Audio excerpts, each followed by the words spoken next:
Upbeat music plays. Hey there, smart buyers. Welcome back to Buy Smart, where we help you avoid buyer's remorse like it's an ex who just won't take the hint. Today, we're diving into the world of mirrorless cameras, pitting the Sony Alpha ZV-E10 against the Canon EOS R100. It's like the battle of the century. But instead of punches, we're throwing pixels. So grab your popcorn and let's see which camera comes out on top. Let's jump right into it. First up, we have the price. The Sony Alpha ZV-E10 comes in at a whopping $799, which is almost enough to buy a small island, or at least a fancy coffee machine. Meanwhile, the Canon EOS R100 is a much friendlier $479. That's practically pocket change. Reviewers love the affordability of the R100, making it a great choice for those looking to save some dough. So if you're looking to save some money, R100 is your best friend. Now, let's talk image quality. The ZV-E10 boasts a 24.2 megapixel sensor, while the R100 has a 24.1 megapixel sensor. Reviewers of the ZV-E10 praise its stunning detail and vibrant colors, making it ideal for content creation.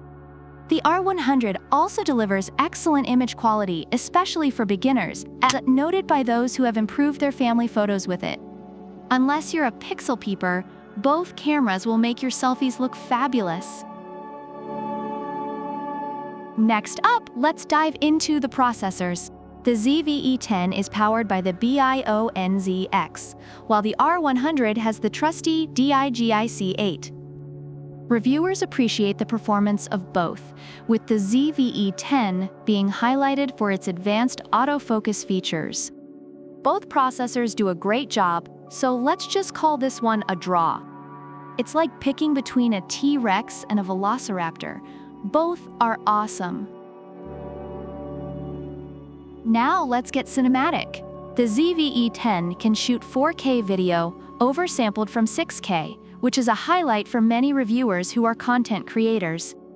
The R100 doesn't boast any fancy 4K features, making it a less appealing choice for video enthusiasts. If video is your jam, the ZV-E10 is clearly the winner here.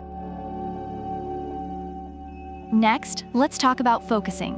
The ZV-E10 has a nifty product showcase setting that transitions focus creatively, making it a favorite among vloggers.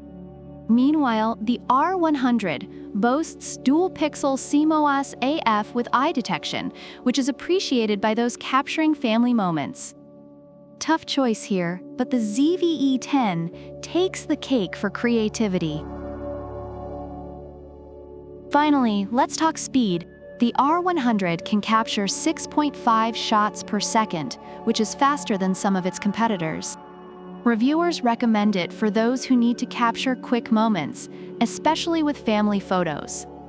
The ZV-E10 doesn't have a specified number for continuous capture, making the R100 a better option for speed. So if you're the type who needs to capture every fleeting moment, the R100 might be the way to go. Overall, the Sony Alpha ZV-E10 is highly praised for its video capabilities and image quality, making it a favorite among content creators. The Canon EOS R100 is viewed as an excellent entry-level camera with great value, especially for families and beginners, though it has mixed reviews regarding autofocus performance. So, there you have it. The Sony Alpha ZV-E10 versus the Canon EOS R100. If you're looking for a versatile camera that excels in video, the ZV-E10 is your go-to. But if you want a lightweight option that won't break the bank, the R100 is the champ. Remember folks, it all comes down to what you need. Whether you're filming your next big project or just capturing memories at family gatherings, both cameras are solid choices. Don't forget to like, subscribe, and leave a comment about which product you prefer and why. Also, check the description for product links. Until next time, keep buying smart and making those wallet-friendly decisions. Bye!